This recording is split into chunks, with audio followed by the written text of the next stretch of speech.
And leading off our coverage tonight, someone Graham Plattner considers a party apparatchik, Devin Murphy Anderson, the executive director of the Maine Democratic Party. Thank you very much for joining us tonight on this difficult night for Maine, difficult night for you. I know you just got your orders there from Graham Plattner about how not to do this. What are you going to do from this point forward? Graham Plattner dropping out today was the right thing to do. It is very important that I lead with that. The allegations that were brought against him were very real and they were very credible. Additionally, this election cycle here in Maine, we have seen absolutely unprecedented energy and enthusiasm around the ideals that we share together as Democrats. And so here's what I want to say to the Maine people tonight. Here's what I want to promise. That as we embark in this process together, we are going to be guided by those ideals that we share and that many of us voted for when we cast our ballot for Graham Plattner. And those ideals are that working people in this state shouldn't be struggling to put food on the table while billionaires are only getting richer. And that also those ideals include that our farmers and our fishermen and our loggers and our families deserve health care, and that women deserve to have their reproductive rights restored in this country, and that us Maine people are going to vote in the first election where Susan Collins is going to have to face us after she cast the decisive vote for Justice Brett Kavanaugh that overturned Roe v. Wade. Those are the ideals that are grounding us in this process. It is time for us to unify. And what I can say about the process is that we are going to come out of this stronger than ever. If you have ever met a Mainer in your life, you know that we are incredibly resilient, we are incredibly grounded, and we have a lot of integrity. And what we need from the rest of you all watching, the rest of the American people, and we are well aware that the eyes of our nation that we are hoping to serve well are on us. What we need from you is your support in this process. And what we need are donations, because we have got a U.S. Senate nominee that is going to start in 2 weeks from scratch. And we have to have some groundwork laid for them and the resources for them to compete so that we can beat Susan Collins in November. Does the Plattner campaign have money that it can use in this election to support the Democratic nominee? The Plattner campaign most definitely has resources. Whether or not they will commit those resources to the next U.S. Senate nominee is not something that I have insight into. If you all would like to support us, you can go to maindems.org/Senate and make a contribution this evening or in the coming days to help us. You made a reference there to we who voted for Graham Plattner. Did you vote for Plattner? That's not something that I'm comfortable sharing. What I will say is that the energy here on the ground has been undeniable. We agree with Plattner's campaign on that. And what I want to say to Plattner's supporters is that this is why we asked Graham Plattner immediately upon seeing these allegations come to light. We asked him to withdraw. Not because we don't believe in those policies and those ideals, but because he was no longer the best steward to lead that movement. And that grassroots energy and that momentum remains here on the ground, and we can harness it together. But it does require us coming together. And it also requires us to participate in a process that is inclusive and transparent, representative, and fair. Graham Plattner withdrawing this evening now gives us the ability to start to put forth those details for Mainers as to how they are going to be able to participate, and to potential candidates as to how they are going to be able to declare their intent to run to be the next U.S. Senate nominee from Maine. So if I'm in Maine tonight, I'm a state legislator or I'm a farmer, and I think this is my moment, I'm going to step forward, I'm going to run for this. What do I do? What's the process? Well, there's process details forthcoming. What we need to do right now is ensure that Maine Democrats are aligned on that process. So what I can share is that earlier today, we convened special meetings of both our executive committee and our Democratic State Committee. Those two committees together make up the governing body of the Maine Democratic Party. What I am very excited and proud to share is that the process that we have put in place to convene a nominating convention was voted on by those Maine Democrats. And that vote passed with over 82% of the vote, which is a full endorsement of the direction that we are taking to replace this nominee. The details are forthcoming. We are seeing folks that are going to be doing media and press tonight, tomorrow, opening exploratory committees. Those folks are going to be running a campaign, and we really encourage people to do that. We are, of course, going to require folks to talk to Maine voters in some way that's going to qualify them to be our U.S. Senate nominee beyond just declaring their intent. What that will most likely look like is petition collection from Maine Democratic voters across the state. And what is the timetable for this? So we need to submit our new nominee's name by 5 p.m. on July 27th to the Secretary of State. So in the next less than 2 weeks, we need to put together what we typically have a full professional team do in 6 to 8 months. And so a candidate listening to you tonight thinks, I've got to be out there at the supermarket tomorrow getting signatures. I have to have my friends, my family, whoever I can getting signatures from Maine voters to offer myself as a candidate. We don't know how many signatures might be required, but something like that beyond just a declaration of candidacy by a candidate will be required here.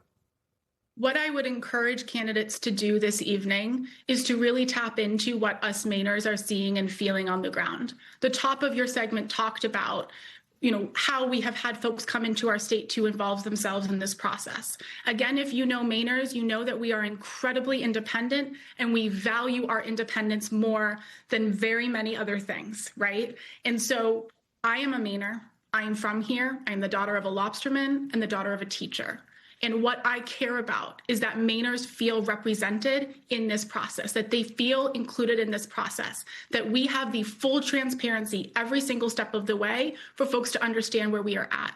And where we are at right now is that we do have a vote to move forward with a nominating convention that will happen at some point prior to July 27th. If you are a candidate that is interested in participating in that, it is critical that you start talking to Maine voters about the values that we saw drive such historic turnout in the primary we just had on June 9th. Are you taking any guidance or consultations with Chuck Schumer or the Democratic Senate Campaign Committee in Washington, D.C., what Graham Plattner tonight was referring to as the Democratic establishment?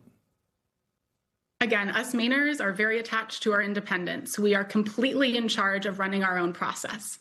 That is not just our own preference. That is actually also what our state statute and our charter requires. The only entity, despite anything else that you might have heard up until this point, the only entity that is legally able to make these decisions about this process is the Maine Democratic Party, specifically our Maine Democratic Party chair in consultation with the county chairs of our 16 counties. That is the process we have put forth. There is nobody else who is able to participate in helping us put that plan together legally from outside of our state. It sounded like Graham Plattner was referring to all of those people, including yourself, as party apparatchiks tonight, and that you people should not be involved or in charge in any way in organizing this. If not you, and if not the Democratic Party officials who are already in place, who else could possibly do it? That's not a question that I have spent literally 1 second thinking about, because I have stepped up as the rest of my very smart and talented team to serve our state and to serve our nation. That is how we view this. We understand the responsibility that is on our shoulders, and we take that incredibly seriously. I can tell you that the team has been in this office quite literally nonstop since Sunday evening. There is quite a few of us that have not slept. That is how seriously we take this process. I am not interested in exploring the hypotheticals of who else could be a part of this. I can tell you that, as Jen said at the top of the hour here, I am 31 years old. I am from this state. This is not just a hypothetical for me. This is my future. This is the future of my nephew. This is the future of my aunt and my uncle and their welding business that they can no longer afford to produce their products at the same rate as last year because of the steel tariffs from the Trump economy. That is where we're at. That is what we are doing. We are fully qualified to run this process. We don't need to think about who else could do this better than us, because us Mainers know exactly what is best for us. So your message tonight is we're going to do this according to Maine law and what is required under the law. with our legal counsel, as well as what is actually logistically viable.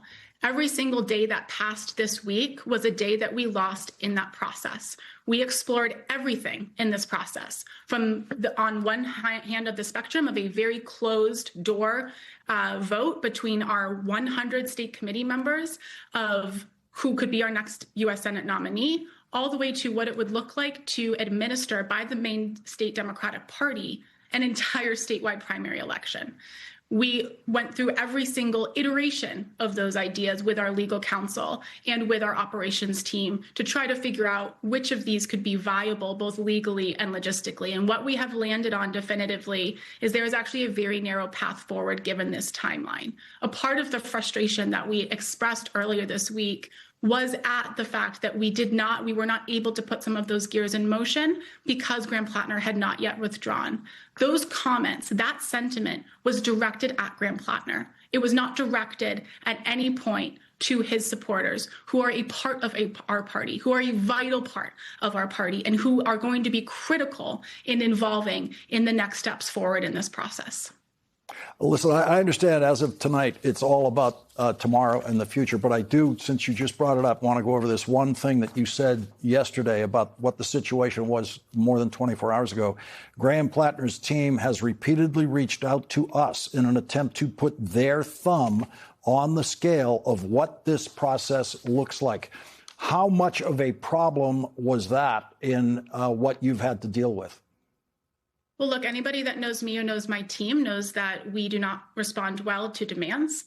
We certainly do not respond well to ultimatums. What I shared yesterday, again, was not a sentiment towards the movement that has been built on the ground.